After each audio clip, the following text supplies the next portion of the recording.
শুরুতেই একটু ওয়েদার আপডেটে আমাদের নজর রাখতে হবে, তার কারণ ইতিমধ্যে সকালবেলায় যেন কোথাও গিয়ে সন্ধে নেমে এসেছে, চারিদিক অন্ধকার হয়ে গেছে, বিভিন্ন প্রান্তে বিক্ষিপ্ত বৃষ্টি এবং দুর্যোগ। উইকেন্ডে দক্ষিণবঙ্গে কিরকম থাকবে ওয়েদার, আজকাল কিরকম ওয়েদার থাকবে, কারণ ইতিমধ্যেই বৃষ্টি হচ্ছে। বিশ্বজিৎ রয়েছে আমার সঙ্গে, বিশ্বজিতের কাছ থেকেই জানতে চাইবো। বিশ্বজিৎ, আজকে তো আমরা দেখতে পাচ্ছি সকালেই যেন কোথাও গিয়ে অন্ধকার নেমে এসেছে বিভিন্ন প্রান্তে। ওয়েদার আপডেট কি বলছে, আলিপুর আবহাওয়া দপ্তর কি বলছে, কতদিন থাকবে এই বৃষ্টি? দেখো, এক সপ্তাহেরও বেশি অপেক্ষা, বর্ষা এসে গিয়েছিল। দক্ষিণ পশ্চিম মৌসুমি বায়ু কলকাতা সহ দক্ষিণবঙ্গ জুড়ে প্রভাব বিস্তার করেছিল, তবে এল নিনোর পরোক্ষ প্রভাব সেভাবে বৃষ্টি পাচ্ছিলেন না দক্ষিণবঙ্গবাসী। যদিও উত্তরবঙ্গে বেশ ভালো বৃষ্টি হচ্ছে, কিন্তু দক্ষিণবঙ্গবাসীর কপালে বৃষ্টি জুটছিল না।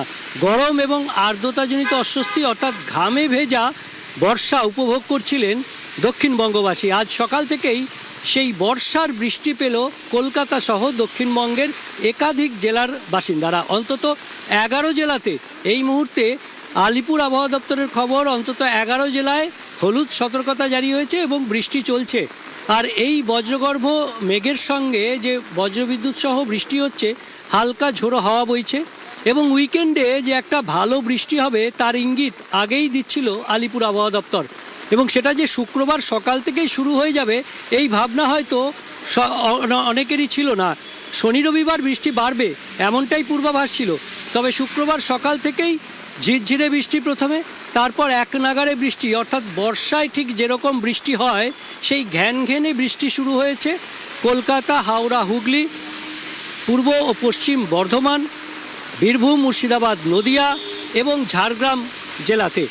আর এই জেলাগুলির সঙ্গে সঙ্গে দক্ষিণবঙ্গের অন্যান্য জেলাতেও ঝড় বৃষ্টি বা বজ্রবিদ্যুৎ সহ বিক্ষিপ্তভাবে বৃষ্টি চলবে। শনি রবিবার অর্থাৎ আগামীকাল থেকে বৃষ্টি আরেকটু বাড়বে, মঙ্গলবার পর্যন্ত বিক্ষিপ্ত বৃষ্টি চলবে এমনটাই পূর্বাভাস রয়েছে।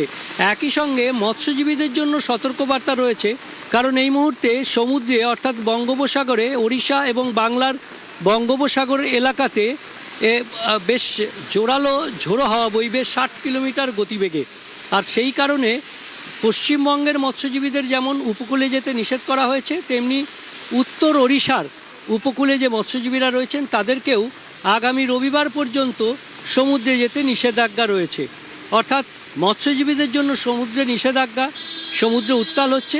আর একই সঙ্গে সমুদ্র থেকে অর্থাৎ বঙ্গোপসাগর থেকে প্রচুর জলীয় বাষ্প ঢুকেছিল, আমরা গত কয়েকদিন যে আর্দ্রতাজনিত অস্বস্তি ভোগাচ্ছিল সেটা অবশেষে বৃষ্টিতে রূপান্তরিত হয়েছে।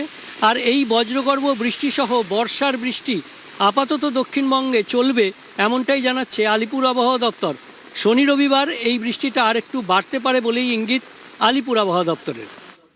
শনি রবিবার বৃষ্টি বাড়তে পারে, বেশ বিশ্বজিৎ। এবং বিশ্বজিৎ যেমন বলছিল উত্তরবঙ্গে দুর্যোগের কথা, রাতভর বৃষ্টিতে পাহাড় বিপর্যস্ত। হ্যাঁ, সে ছবি যদি আপনাদের দেখাই তাহলে আপনারা দেখতে পাবেন কার্শিয়াং এর কাছে মহানদীতে রীতিমতো ধস নেমেছে। যে ছবি আমরা দেখছি এই মুহূর্তে, কার্শিয়াং এর কাছে মহানদীতে ধস, এবং ধসের জেরে রীতিমতো বন্ধ হয়ে গেছে যান চলাচল, বন্ধ হয়ে গেছে 110 নম্বর জাতীয় সড়ক। পার্থ রয়েছে আমার সঙ্গে। পার্থ, বিপর্যস্ত জনজীবন তা বলার অপেক্ষা রাখে না, কি পরিস্থিতি?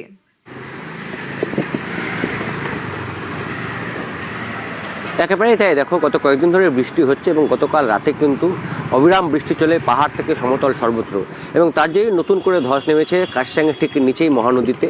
এবং এই ধসের জেরে 110 নম্বর জাতীয় সড়ক সম্পূর্ণভাবে বন্ধ, অর্থাৎ শিলিগুড়ি ও দার্জিলিংয়ের সংযোগকারী 110 নম্বর জাতীয় সড়ক দিয়ে কোনো রকম যান চলাচল করছে না। তবে বিকল্প আরও দুটি পথ খোলা রয়েছে শিলিগুড়ি ও দার্জিলিংয়ের সংযোগকারী রাস্তা হিসেবে, রোহিণী রোড সেরা এবং পাংখাবাড়ি রোড দিয়ে অবশ্যই গাড়ি চলাচল করছে। শুধু জাতীয় সড়ক বন্ধই নয়, এবং এই ধসের জেরে কিন্তু টয় ট্রেন লাইনও কিন্তু বিপর্যস্ত হয়ে পড়েছে। স্বাভাবিকভাবেই পর্যটনের মরশুম, এবং এই সময় প্রচুর পর্যটক তারা কিন্তু পাহাড়ে যাচ্ছেন বেড়াতে টয় ট্রেনে চেপে। সেই শিলিগুড়ি থেকে দার্জিলিং টয় ট্রেনের রাইড কিন্তু সম্ভব হচ্ছে না, কারণ নতুন করে ধস নামায় টয় ট্রেন লাইন বিপর্যস্ত হয়ে পড়েছে এই মহানদী এলাকায়। তার জেরে শিলিগুড়ি থেকে কার্শিয়াং পর্যন্ত টয় ট্রেন রাইড কিন্তু সম্পূর্ণভাবে বন্ধ। ইতিমধ্যে ঘটনাস্থলে প্রশাসনিক কর্তারা যেমন পৌঁছেছেন, পূর্ত দপ্তরের ইঞ্জিনিয়ার কর্তারা পৌঁছেছেন, ঠিক তেমনি রেলের ইঞ্জিনিয়াররা পদস্থ ইঞ্জিনিয়াররা ঘটনাস্থলে পৌঁছেছেন যাতে দ্রুত পরিস্থিতি স্বাভাবিক করে তোলা যায় সেই চেষ্টায় তারা চালাচ্ছেন। কিন্তু আবহাওয়া দপ্তরের যা পূর্বাভাস তাতে আগামী কয়েকদিন পাহাড়ি এলাকায় ভারী থেকে অতি ভারী বৃষ্টির পূর্বাভাস থাকছে স্বাভাবিকভাবে, সেটাই কিন্তু এখন দুশ্চিন্তার কারণ হয়ে দাঁড়িয়েছে প্রশাসনিক কর্তাদের কাছে। বেশ, একদিকে উত্তরবঙ্গে যখন এই ছবি দেখাচ্ছি তার পাশাপাশি আরো একটা ছবি দেখাই, তুমুল বৃষ্টি আর বিপর্যস্ত মিরিকের দুধিয়া। ছবি দেখলেই বুঝতে পারবেন মিরিকের দুধিয়ায় কি ভয়ানক অবস্থা। এক রাতের বৃষ্টি আর তাতে বালাসন রীতিমতো ফুসছে, ধসে পড়েছে দুধিয়ার অস্থায়ী হিউম পাইপের সেতু। আর স্বাভাবিকভাবেই বন্ধ হয়ে গেছে শিলিগুড়ি মিরিক যোগাযোগ। একেবারে ঘটনাস্থল থেকেই বিশ্বজিৎ রয়েছে আমার সঙ্গে, বিশ্বজিতের কাছ থেকে জানতে চাইবো বিশ্বজিৎ এই মুহূর্তের পরিস্থিতি, কারণ যে ছবি আমরা দেখছি তা সত্যি ভয়াবহ। দেখো, জল বাড়ছে কারণ পাহাড়ে অবিরাম বৃষ্টি হচ্ছে আর তাতেই কিন্তু আশঙ্কা বাড়ছে ফের দুধিয়ায়, কারণ দুধিয়ার একাংশ যে অস্থায়ী সেতু তা কিন্তু কার্যত নদীগর্ভে বিলীন হয়েছে। যে পরিমাণ সেতু রয়েছে সেটি যাতে রক্ষা করা যায়, কারণ আগামী দিনে সংযোগ বাড়াতে হবে। ইতিমধ্যে ঘটনাস্থলে পূর্ত দপ্তরের আধিকারিকরা, প্রশাসনের আধিকারিকরা যেমন রয়েছেন তেমনি প্রশাসন ও পুলিশ প্রশাসনও রয়েছে। কার্যত বন্ধ করে দেওয়া হয়েছে সেই যোগাযোগ ব্যবস্থা। তুমি দেখতেই পাচ্ছ ছবিতে ওই পাশে মিরিক যাওয়ার পথ এবং এটি হচ্ছে দুধিয়া, সেই অস্থায়ী সেতু যা তৈরি করা হয়েছিল 4 অক্টোবরের পর।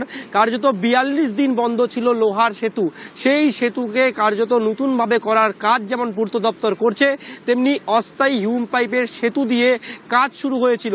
কিন্তু পাহাড়ে এক রাতের বৃষ্টি আর সেই বৃষ্টিতে কার্যত একাংশ তলিয়ে যাওয়ায় ফের কিন্তু কালো মেঘ দেখছে পাহাড়বাসী, কারণ ভরা পর্যটনের মরশুম।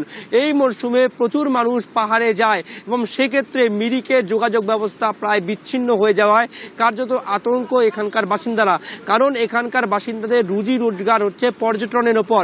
সেই পর্যটন ক্ষেত্রে কিন্তু বড় ধাক্কা খাচ্ছে বলে এখানকার স্থানীয় বাসিন্দারা জানাচ্ছেন।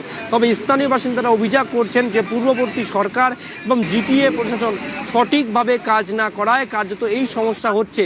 কারণ দীর্ঘদিন ধরে এই এলাকাবাসীদের দাবি ছিল যে এই বালাসর নদীর দুদিকে যেন পাকা পরিপোক্ত একটি বাঁধ দেওয়া হয়, যেই বাঁধের নির্মাণ কিন্তু কাজ এখনও শুরু হয়নি এবং বাঁধ নির্মাণ না হওয়ায় নদী কিন্তু তার যে টান বিভিন্ন সময় বিভিন্ন দিক দিয়ে যায়। এবং গতকাল রাতে পাহাড়ে অবিরাম বৃষ্টি এবং সেই বৃষ্টির জেরে কার্যত এই যে অস্থায়ী হিউম পাইপ তা কিন্তু কার্যত তলিয়ে যাওয়ায় ইতিমধ্যে পুরোপুরি যোগাযোগ ব্যবস্থা বিচ্ছিন্ন হয়েছে। প্রশাসনের আধিকারিকরা সমস্যায় সাধারণ মানুষ, প্রশাসনের তৎপরতা চলছে।